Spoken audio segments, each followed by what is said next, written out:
The TSA is in full meltdown. Mark survived St. Paddy's Day in Ireland. His friend got scammed. What a trip that was. All of that coming up right now on MTM Travel, the travel show. I still don't feel right.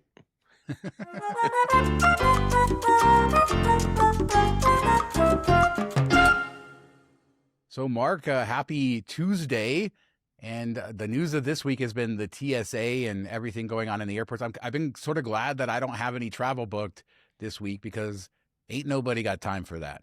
No, I mean, we have a trip coming up this weekend, and I am freaking out about it. And it feels just like when we had to pivot off of Turkey, and we were supposed to be in Istanbul for a couple nights, and last minute shuffling.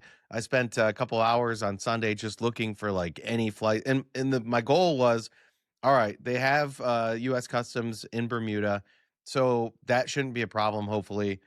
But when we get back to the U.S., currently we fly into JFK, and then we have to transition to LaGuardia, and we'll have to do security in LaGuardia, which is one of the airports that has all the videos of people lined up out the door and all this stuff.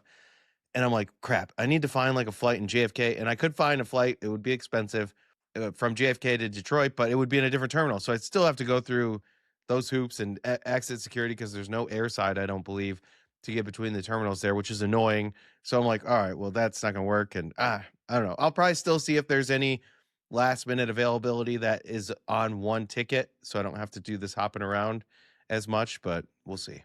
It's been bad. I mean, it depends on the city too, because many cities are just fine.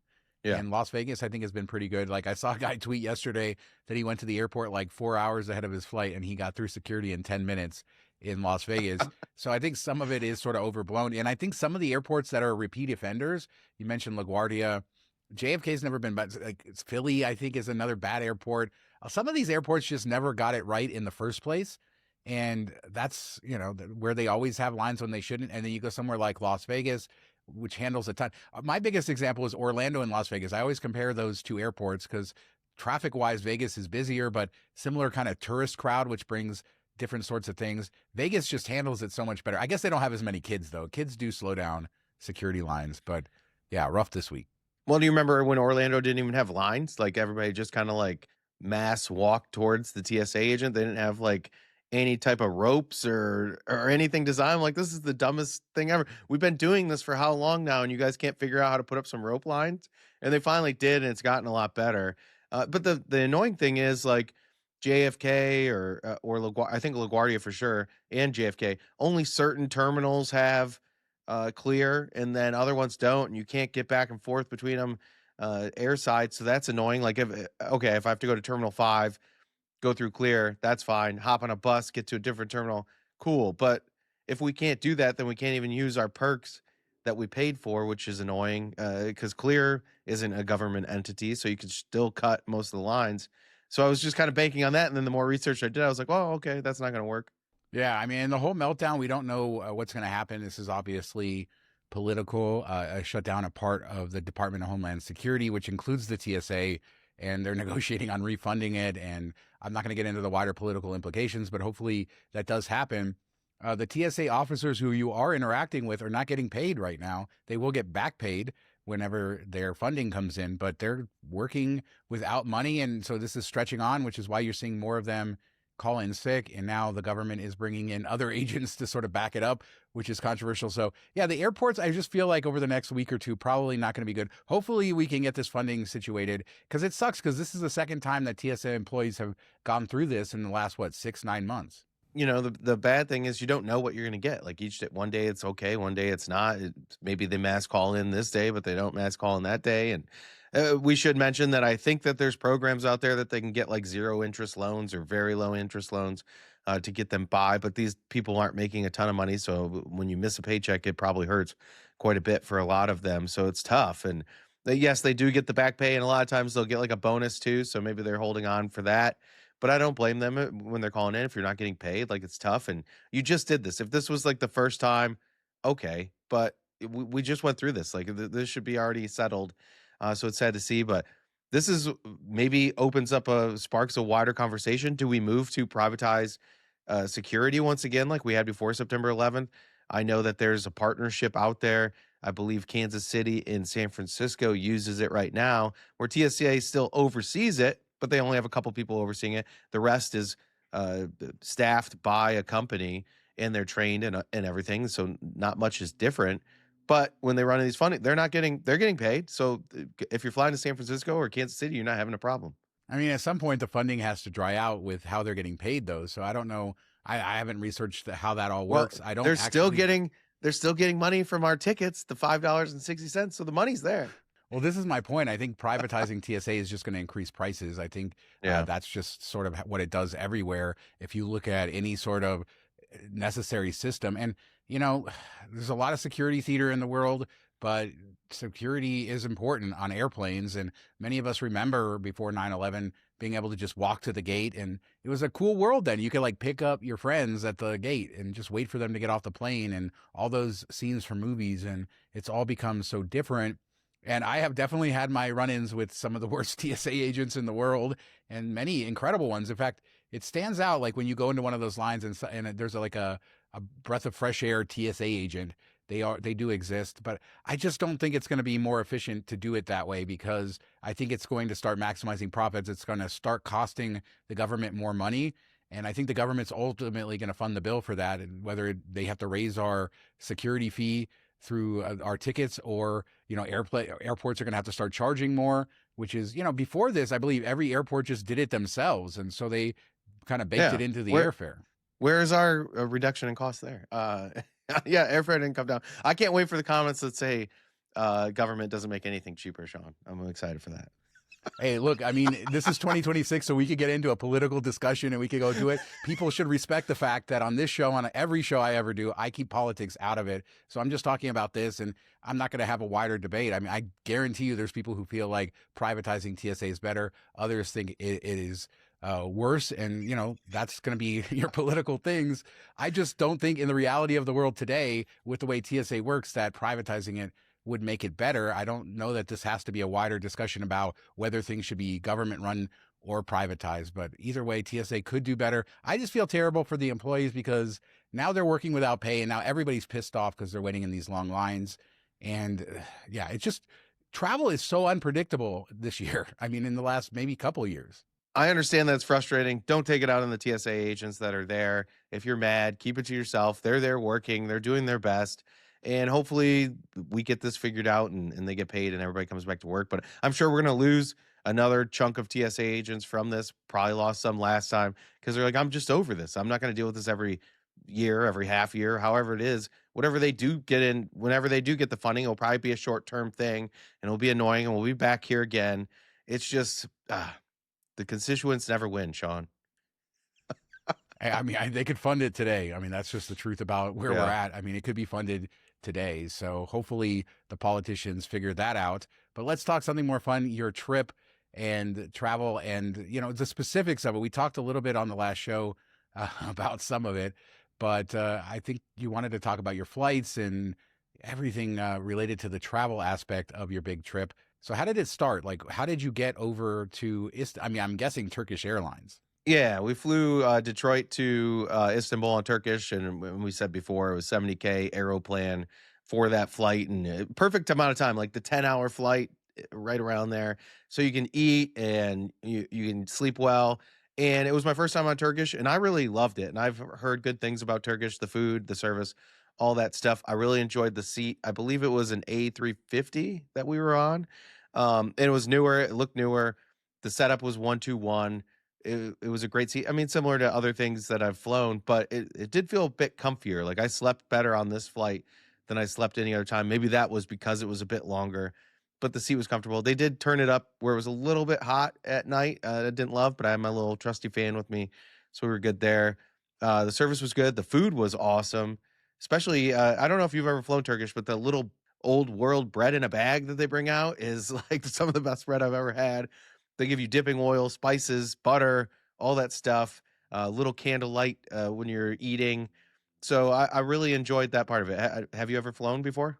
No, I have never flown Turkish. Yeah, everybody always talks about it. I know that they talk about the lounges in Istanbul Airport too. I think the closest I've ever come is just getting to go to one of the Turkish lounges, maybe in Dulles Airport. It was a priority pass lounge. I don't know if it still is, but that's the closest I've ever come. I've been to Istanbul a couple times off cruise ships, but never flown through there. I don't know. I mean, I feel like that's a huge missing part of my car because so many people in this hobby have flown Turkish through Istanbul. It's such a popular way to go. It's good to hear. You know, it's interesting how you talk about the 10-hour flight.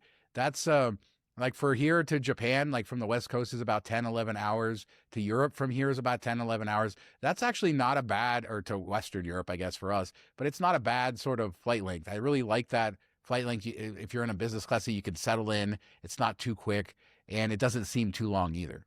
No, it was like the perfect amount. I slept all the way after dinner. I slept until basically landing. I didn't even get breakfast. So I just kept sleeping. And I had not slept a ton the night before, so I was pretty exhausted.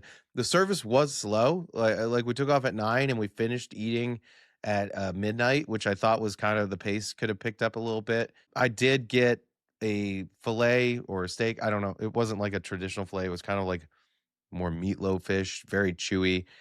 Good flavor. The cheesy potatoes were amazing. They had ratatouille that was good. My buddy got a cod fillet, which he thought was the best airline food he's ever had. So that was interesting. I was debating between the two, but the chef, and he wears like a French cuisine hat when he walks around and takes your order and everything. And I said, which one's the best? And he said, get the filet. I did lose a crown on it. Because it was so chewy that it popped my crown off. So that's how I started the trip. Like within the first hour and a half, crown off, Sean.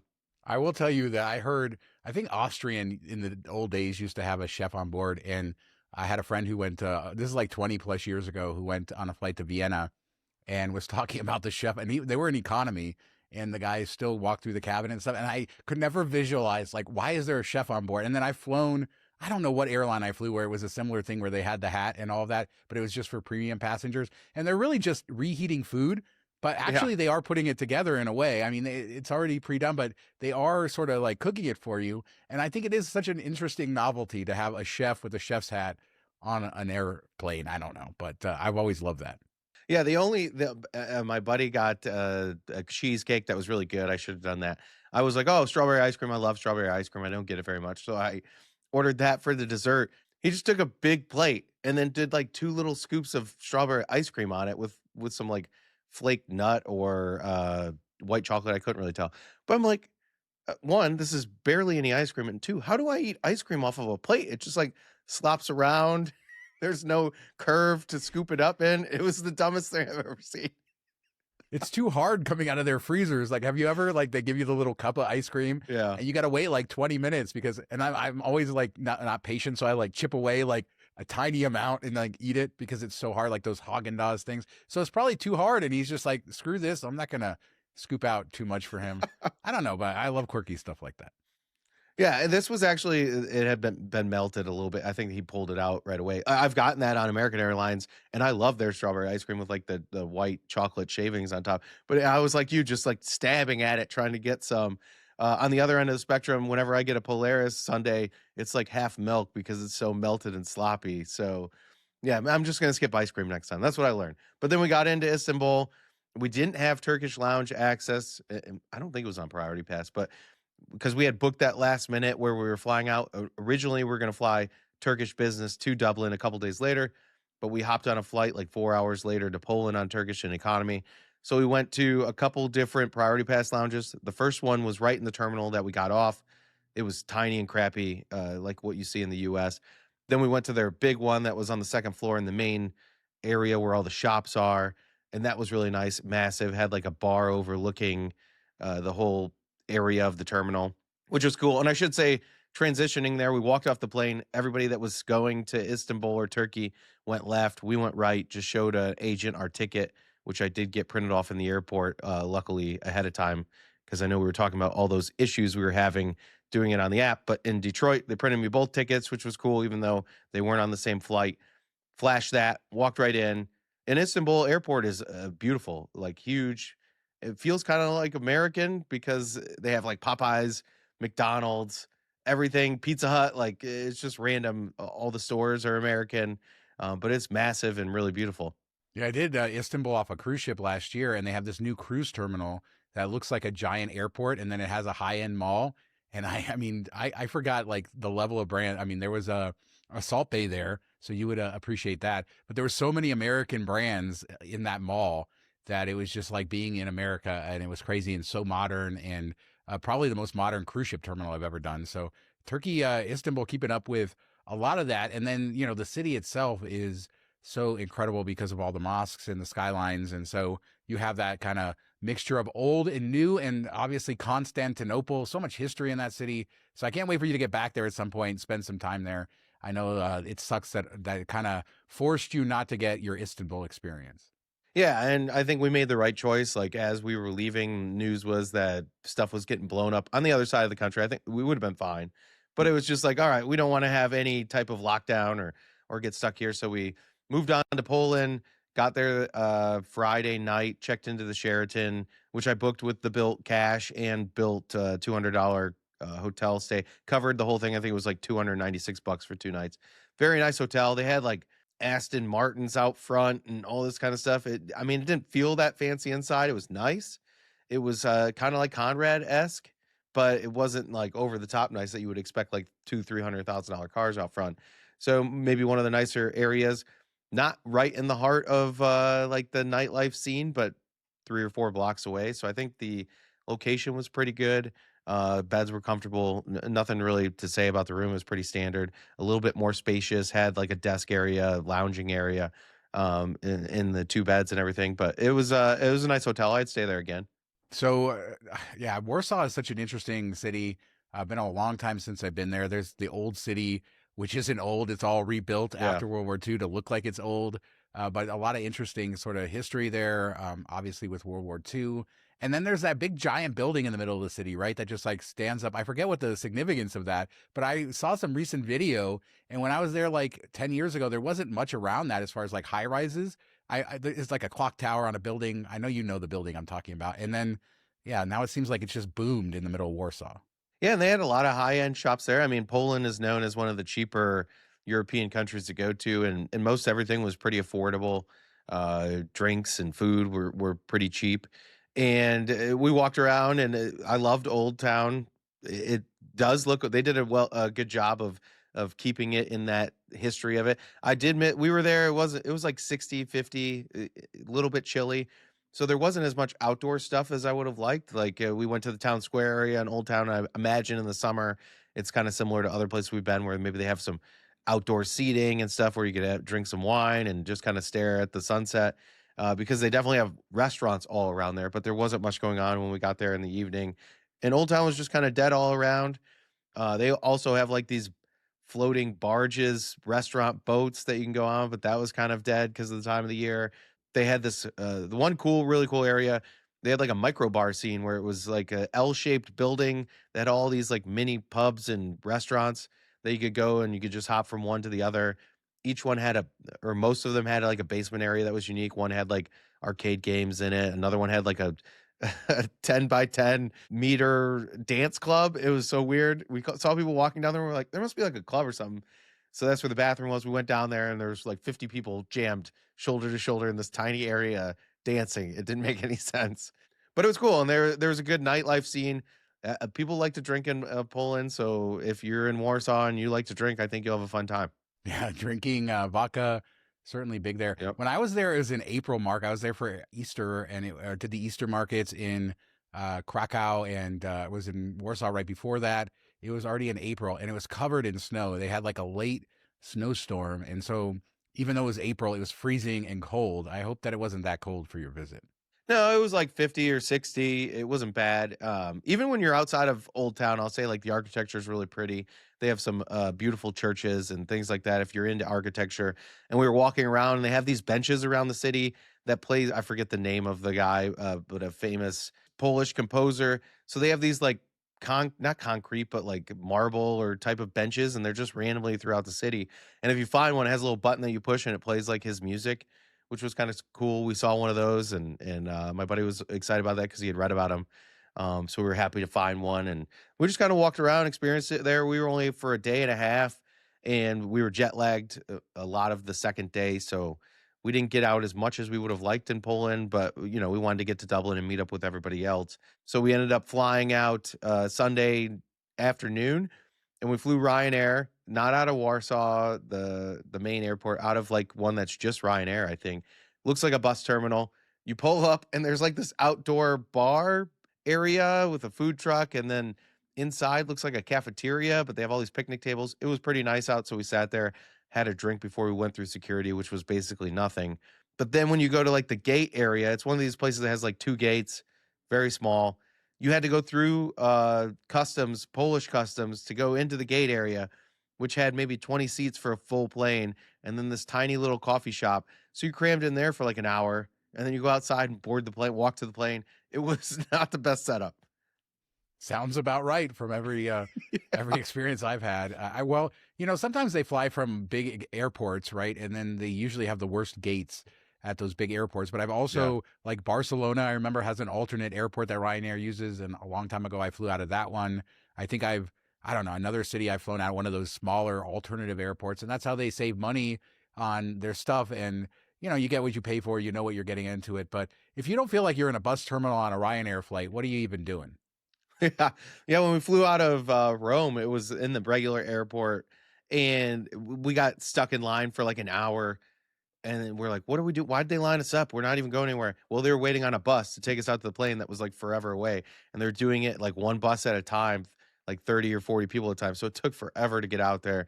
And my wife's like, I'm never flying this again. So of course I flew it without her. But it wasn't bad. We got there on time. It was like a 2-hour flight, nothing major. I mean, the padding sucks on those planes, but we got in. I like that they board from both sides of the plane. You walk up the stairs. I don't know how people haven't fallen on the steep stairs or how they haven't gotten sued over that, but quick boarding process. Everything was smooth. Nobody complained about bags or checked too much. But, hey, for $200, what are you going to do? That is true. When you fly the low cost carriers in Europe, I've flown, so many times now on Ryanair, EasyJet, Wizz Air. You don't get the craziness that you get in America with low cost carriers. I don't know. Like everybody just sort of understands what they're doing. I have seen the occasional person fighting with a Ryanair check-in agent over baggage fees and stuff. But everybody is just sort of resigned to the fact that they were cheap and then they're going to suffer, but they're going to get there and it's okay. Yeah. Hey, and the flights are usually cheaper than you find here on Ryanair, so maybe that's part of it. But I think, everybody knows the game. I don't think it's hidden. A lot of people in America that are flying the low-cost carriers, I don't think know the rules, and that's the problem, where maybe they just know them better in Europe. Yeah, so you got to Dublin. You did St. Paddy's. We definitely want to hear about that. You stayed at the Hyatt Centric, and every time I look at this stupid hotel, I can never find points availability. I know for more than two people, it's really tough. Sometimes with two people, it's easier, but I've heard so many good things about that hotel over the years. Yeah, I mean, it's very blah. I don't even have video of it. We were so in a hurry to go out. Let me take all that back. No, it's fine. We booked it before the devaluation, so we got a decent rate on it. We were able to find. We booked it far in advance. We were able to find availability. It's not in the city center by any means. It's probably a 15-minute walk from the Temple Bar. So you are a bit of ways. You're out by Teeling. So the Teeling Distillery, which we did that tour, is like a 5-minute walk away. So you're out there. The cool side of it is every pub is more of a locals pub. So you get kind of that vibe. If you like being immersed in the local scene, this is a decent hotel for you. The rooms were worse than the Sheraton. Nothing great. The beds were kind of firm. It was very plain inside. Breakfast, everybody that ate breakfast there was like, it was whatever if you're globalist. They did have a nice bar area in the center that had decent food. So we would come back there late at night and have a couple of nightcaps. And there was a pizza place across the street that was open until 3 a.m. So that was nice that you could order some food, and they had deep fried food and all that stuff, especially on St. Paddy's Day. It was a lifesaver. But I mean, if I was going back, I preferred the DoubleTree, the Morrison DoubleTree hotel that's right on the river, a nicer hotel. I think we had originally booked that because when we added the extra night, we couldn't find award space. So I booked that. That was $80K. I think when I booked it 10 years ago, it was $50K. So it's gone up. I'm sure it fluctuates a bit from 60 to 80K depending on the time of year and day and the day of the week. But last minute availability opened up, so we were able to book the Centric for the whole thing. But yeah, if I was going back, I would probably go to the DoubleTree. So how was St. Paddy's Day? Any standout? I mean, in the last year, you've gone to Carnival and you've done some interesting stuff. So how does this compare to that? Is this really a destination type of experience? I would say no. They do a parade and people get more into it than you expect. Everybody's dressed up. It's a lot of fun. Especially we made the mistake of going down to the Temple Bar area at night. They started charging covers at the places that were right in the heart. So we ended up at a place that was like a block or two away. That was pretty cool.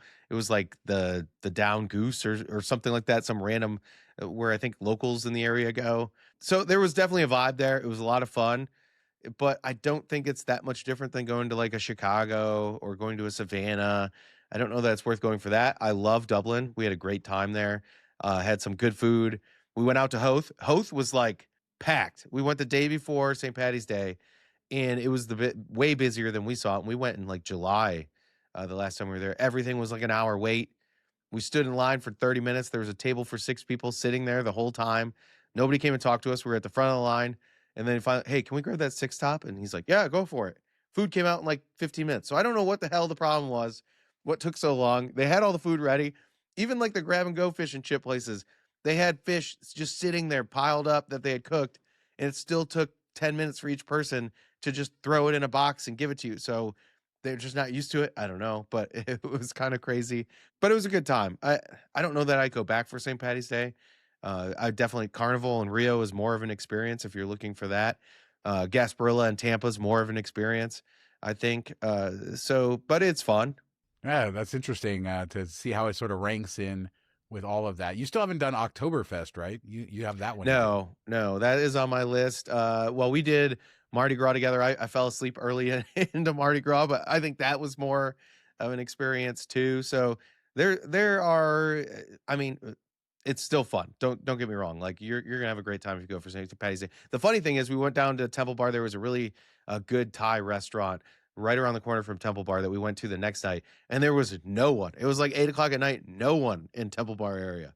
Hey, sometimes you got your party and then you got to sleep. I on the last show you talked about some issues you guys had in Warsaw, your friend getting scammed and stuff like that. I just want to point that out as part of the Poland stuff if people want to refer back to the last show, because we already covered all that. We didn't feel the need to cover it again, but that is part of the trip. But indeed, your way home was Aer Lingus.